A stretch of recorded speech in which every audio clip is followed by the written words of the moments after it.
Good day and welcome. My name is Jerry Bassett, and I will be describing modifications to Datacom Services and System IDC with 591 MCP Release.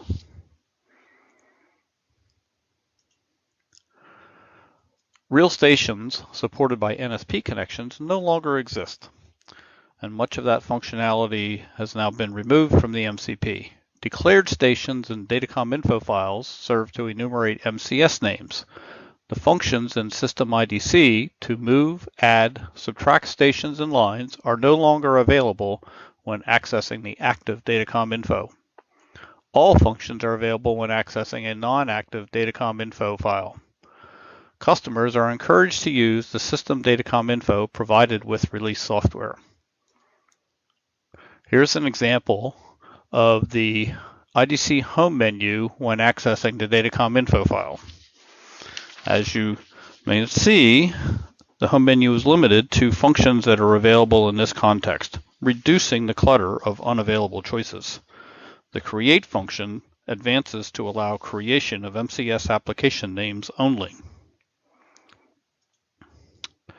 When using System/IDC to access an offline Datacom info file, the full menu is presented.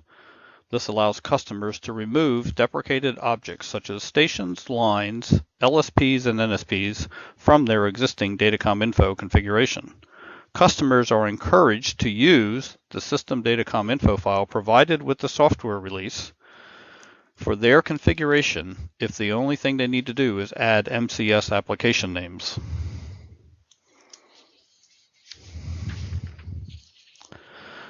When Datacom services are initialized on the MCP, either from a halt load or the ID command, the MCP will populate the full complement of pseudostations. That number is 16,372. Another thing that might be observed is when an MCS performs a DC write request to a declared station, a message is produced and a warning message, number 199, is recorded. Though no MCS requires modification for use on the 591 release, this serves to identify the potential need to change the MCS or the configuration for future software releases. As creating the full complement of pseudostations during initialization of Datacom services is noticeable as much as several minutes, a method is provided to populate the Datacom info file using System/IDC. As I said before, customers are encouraged to use the System Datacom info file provided on the software release media. It already contains the full complement of pseudostations.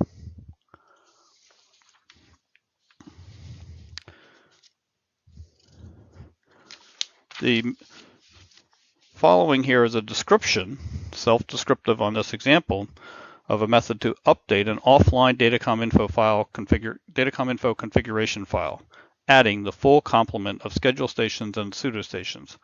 This can be done using System IDC before moving to the new MCP release.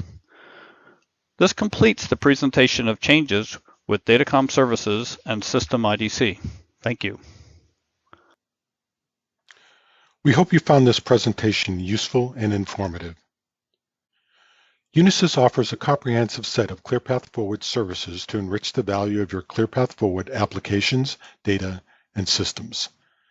Please contact your Unisys representative for more information.